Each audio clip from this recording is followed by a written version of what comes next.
Welcome to the Organizational Maneuverability Radio Show, Defying Gravity, so your team can soar at altitude, with host Marshall Goldsmith, Executive Coach Randy Swain. My friend, it's always great to be on here with you, and so I appreciate it. Perfect. Randy, today I would like to talk about deliberate neuroplasticity, and you are the expert. Well, I'm one of them anyway, but Yes, it's definitely one area of your expertise, knowing cool. that you are a master neuroplastician. I thought we could speak a little bit about the meaning of neuroplasticity in a leadership context. Okay.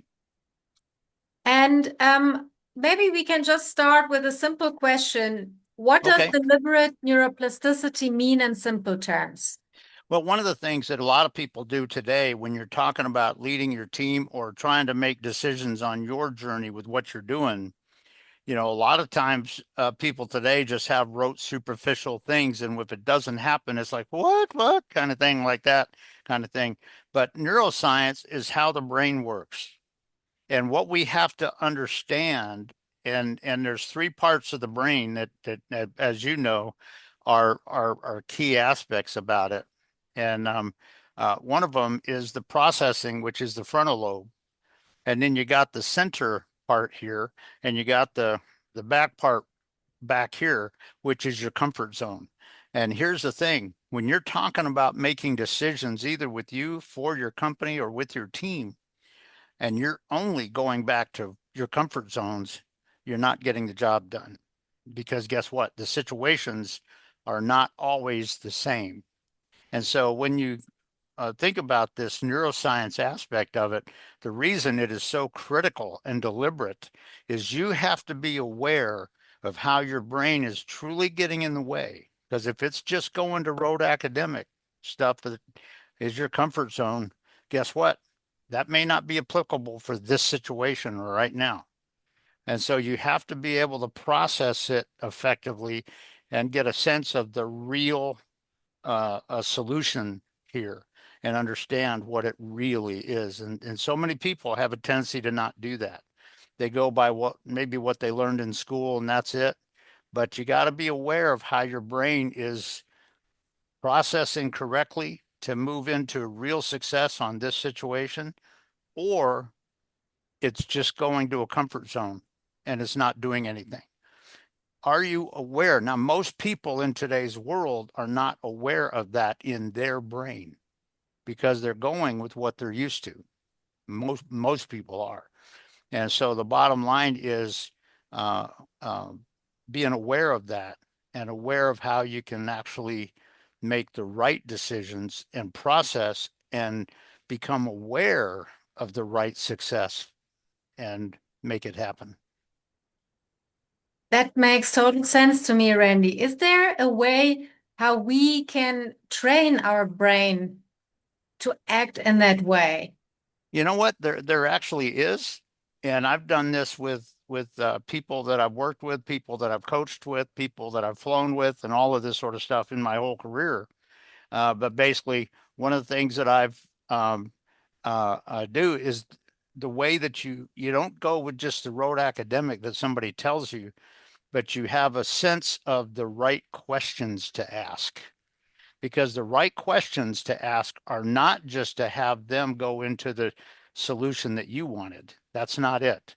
The right questions are questions that initiate their mental processing to have a real understanding of this situation in reality. And so that's, if the thing is not just having those conversations where you pat each other on the back for what you came up with, but it's asking the right questions that make people go, oh, wow. And I've done that a few times in my career. And when I did that, in fact, I could think of one time who was a airport manager. Holy cow, this is probably 40 years ago kind of thing. But he, um, um, was I asked him this question that made him go, "Oh boy, that totally makes sense." that totally makes sense. And when he passed away about 3 or 4 years later, I heard about it and I went to his funeral.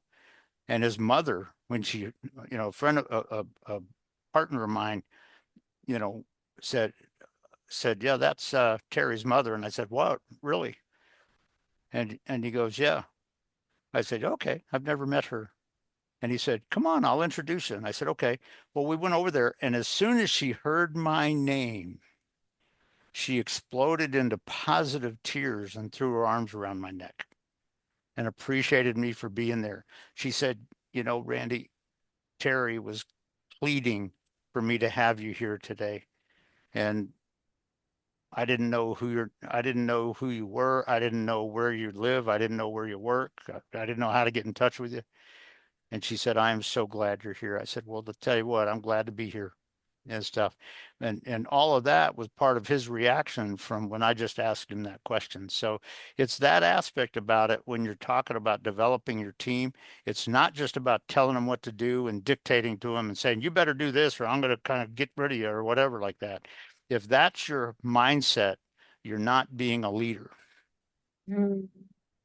So what would you say are the most common mistakes leaders make when they rely on their habits, bad most habits? most com most common mistakes are leaders basically dictate to their people, you know, because here's a newsflash.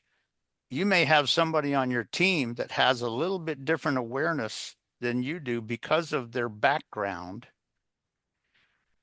and they may ask a question that makes you go, "Oh, wow, yeah," kind of thing. And uh, and when you're talking about leading your team, if all you're doing is pointing fingers and telling your people to do this and do that and do this and do that, you're not developing that within yourself. If you have somebody that has a question, and I know I've heard of some operations, various places, not a lot of them, but just every now and then in my life's journey, where the some of the people that worked for this manager got together and had some conversations about, oh boy, this is, oh geez, kind of, because he wasn't doing it right. And so a really big thing here is when you're really connecting with your people in a way that's asking questions and getting their brain to truly understand and process and not just go with the rote thing that you tell them, but to truly understand the reality of it, mental processing. And guess what? If somebody is doing that to you and you are doing that, you're becoming a better leader. A lot of people in today's world have a tendency to say, well, if I'm the manager, their job is to just shut their brain off and do what I tell them to. If that's what you're wanting with your people, you're not building unity, you're not bringing strategic success, and you're not bringing true leadership to yourself. And if that's all you're doing, you're being dysfunctional.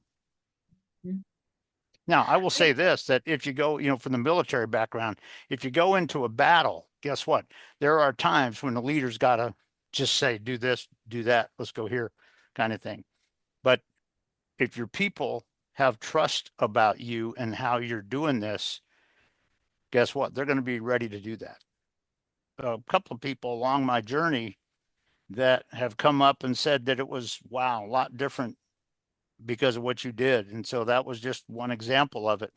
But I will say this, that um, in training flight crews over at DFW Airport, because I bring this aspect of neuroscience and the coaching aspect of when I'm developing jet pilots and flight crews and getting them to certify and things like that and everything.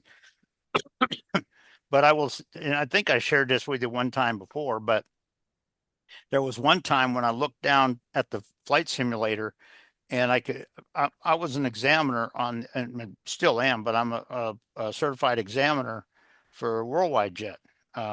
And I looked down and I noticed that the director of operations, now this was a number of years ago, so I think they may have a different director of operations there now, but the director of operations, and I've always had compliments from worldwide jet about what I do and how I do it. because I bring these aspects to it, not just rote stuff. But I went down and I shook his hand and he said, "Wow, Randy, good to see you, buddy." And I said, "Hey, good to see you, man." And he looked at me and he said, "I want to share something with you, Randy." I said, "What's that?"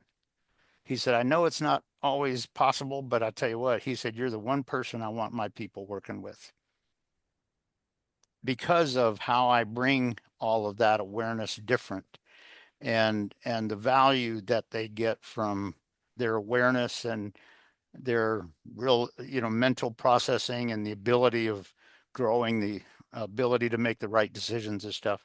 And so all of that is sort of part of it.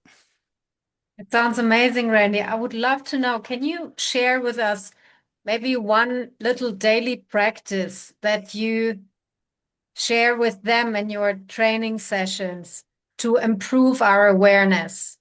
And well, there's two things, one of which is, and I don't just go with rote academic things, but when something is coming up, I'll have them go to the checklist and look at it and talk about why that's having you do this kind of thing.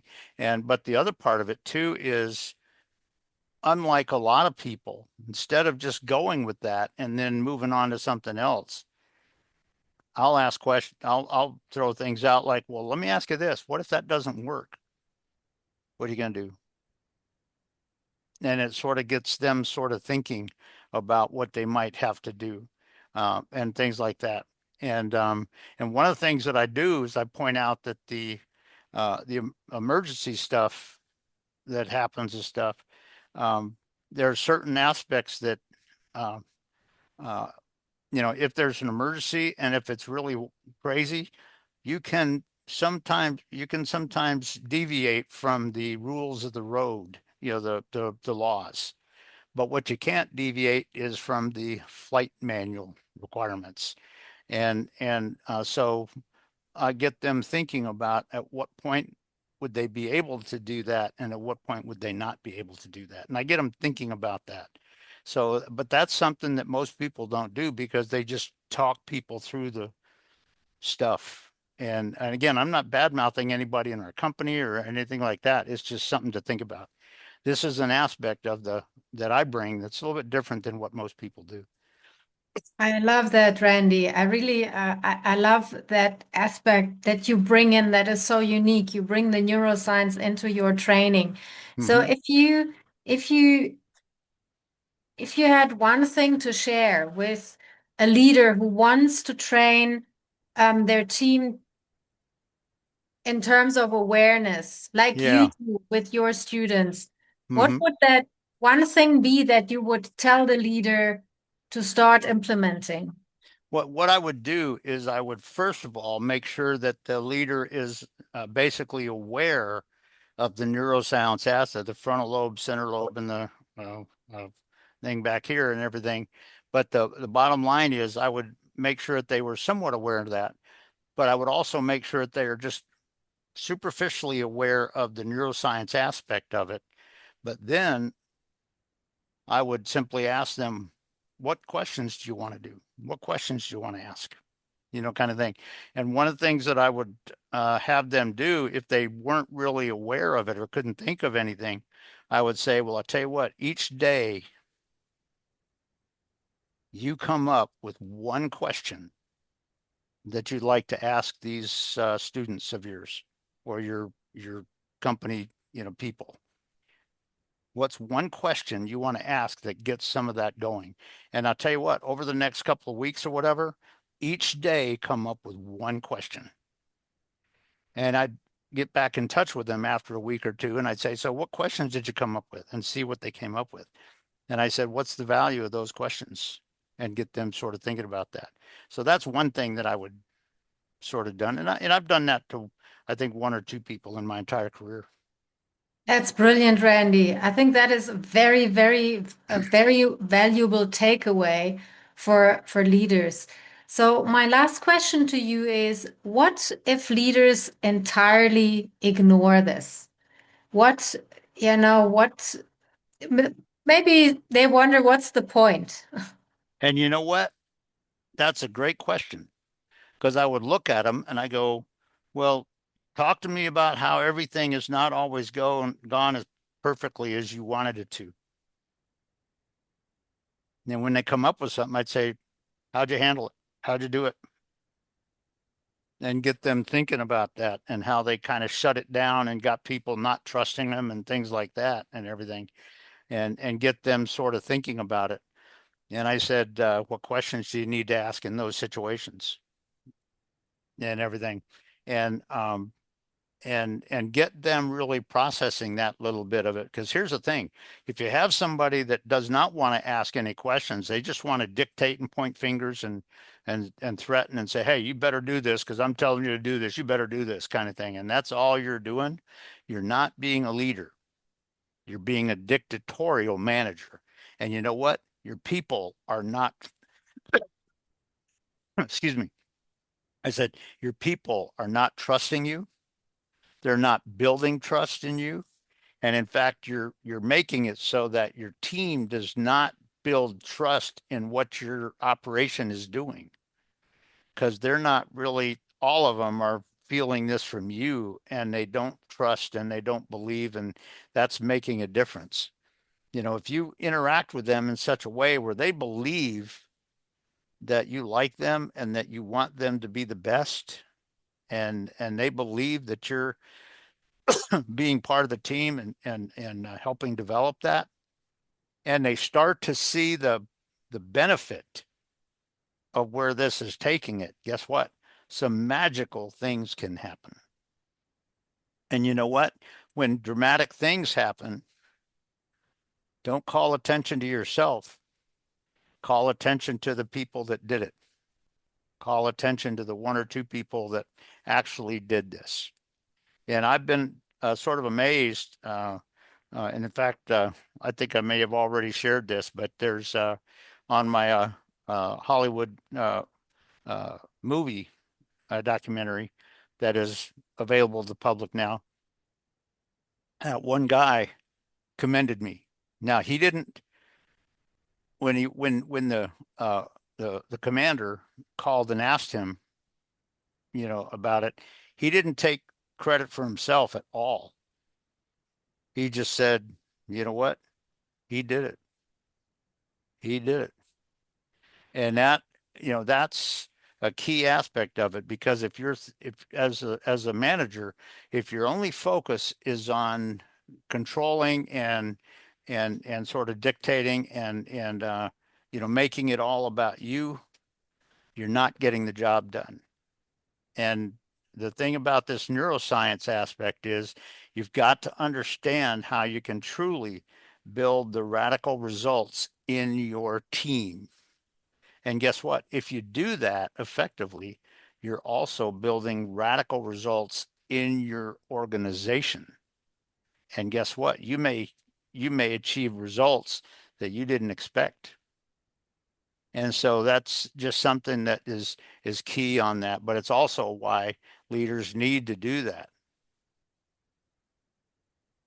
Randy, thank you so much. Today I learned something about neuroplasticity and leadership and the relevance of all of this for effective teams and effective organizations. Thank you, Randy. I look forward to our next Q&A.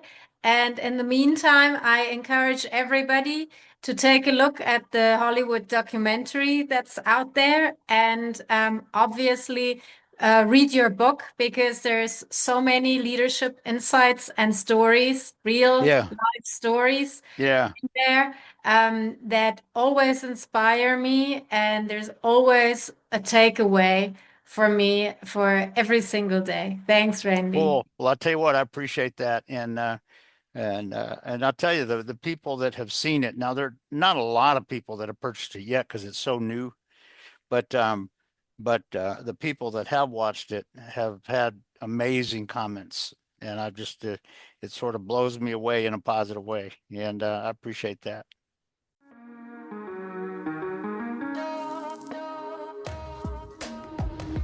Broadcasting from the business capital of the world, this is the Podcast Business News Network.